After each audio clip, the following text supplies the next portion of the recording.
అస్మద్గురుభ్యో నమః.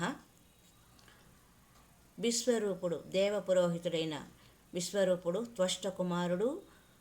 విశ్వరూపుడు దేవపురోహితుడు కదా, ఆయన ఇంద్రునికి నారాయణ కవచం మంత్రాన్ని ఎలా పఠించాలి అనే విధి విధానాన్ని ఉపదేశిస్తూ, వాటిలో భాగంగా బాహ్యాంతర శౌచానికి గాను 3 సార్లు నీళ్లు లోపలికి తీసుకొని తర్వాత ఓం నమో నారాయణ అనే అష్టాక్షరి మంత్రాన్ని ఒక్కొక్క అక్షరమును పాదము నుండి తల వరకు స్పర్శిస్తూ ఒక్కొక్క అక్షరాన్ని ఒక్కొక్క అంగము తాకిస్తూ మనసులోనే ఉచ్చరించాలి అని చెప్పారు.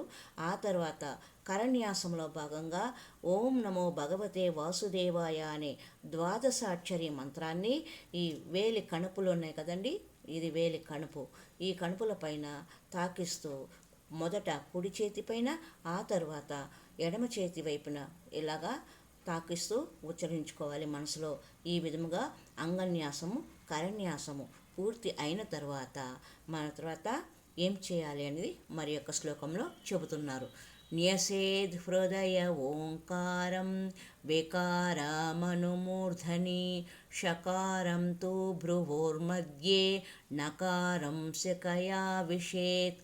అనంతరము ఓం విష్ణవే నమః, ఓం విష్ణవే నమః, ఓం విష్ణవే నమః అనే మంత్రాన్ని గ్రహించి హృదయాన ఓంకారాన్ని, శిరస్సు వికారాన్ని, కనుబొమ్మల నడుమ షకారాన్ని, శిఖయందు నకారాన్ని ఉచ్చరించాలి, స్మరిస్తూ తాకాలి అని చెప్పారు.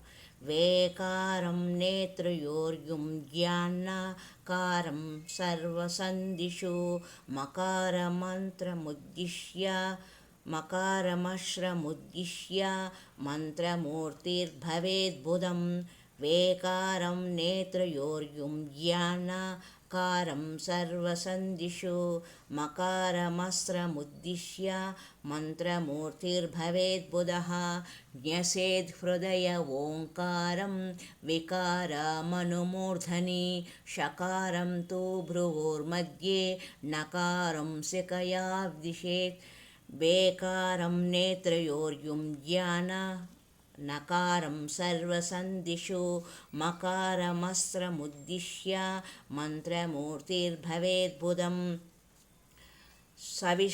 సవిసర్గం పడంతం తత్సర్వదిక్షు వినిర్దిశేత్.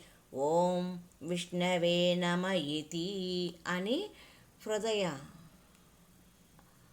హృదయంలో భగవంతుడిని అర్చామూర్తిగా ధ్యానమూర్తిగా నిలుపుకునే ప్రయత్నంలో భాగంగా మనము ఓం విష్ణవే నమః మొదట మనము భగవంతుడిని మన హృదయంలోకి ఆహ్వానించుకునే ముందు బాహ్య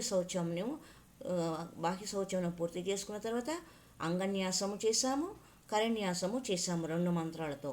3వ మంత్రమైన ఓం విష్ణవే నమః అనే మంత్రంతో మనము హృదయంలోకి ఆహ్వానిస్తున్నాము. హృదయంలో ఓంకారంతోనూ, శిరస్సును వికారంతోనూ, కనుబొమ్మల మధ్య షకారాన్ని, శకయందు నకారాన్ని, వేయను 2 అక్షరముల నేత్రముల యందు, మిగిలిన శరీర సంధికేళ్లను ప్రదేశాలను నకారాన్ని న్యాసము చేయాలి, అంటే మనసులో ఉచ్చరించాలి. అస్రముద్రతో మకారాన్ని విన్యసించి సాధకులు మంత్రస్వరూపుడు కావాలి. ఈ అనంతరము ఈ విధంగా చెప్పుకున్న తర్వాత చివరి అక్షరానికి మా విసర్గను జోడించి ఓం నమః అస్రాయ ఫట్ అనే మంత్రంతో దిగ్బంధం చేసి 2 చేతుల వేళ్ళు గట్టిగా బంధించడం. భగవంతుణ్ణి మనస్సులో ధ్యానించినట్లయితే అర్చామూర్తిగా తపోమూర్తిగా రూపొందుతాడు అని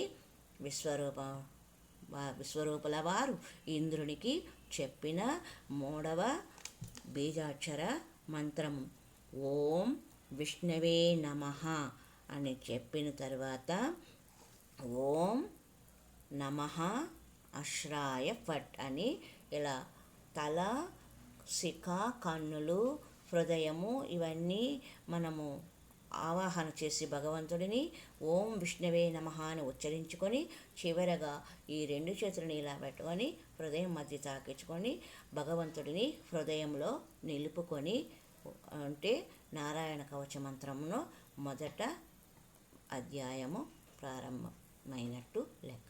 హరి ఓం తత్సత్.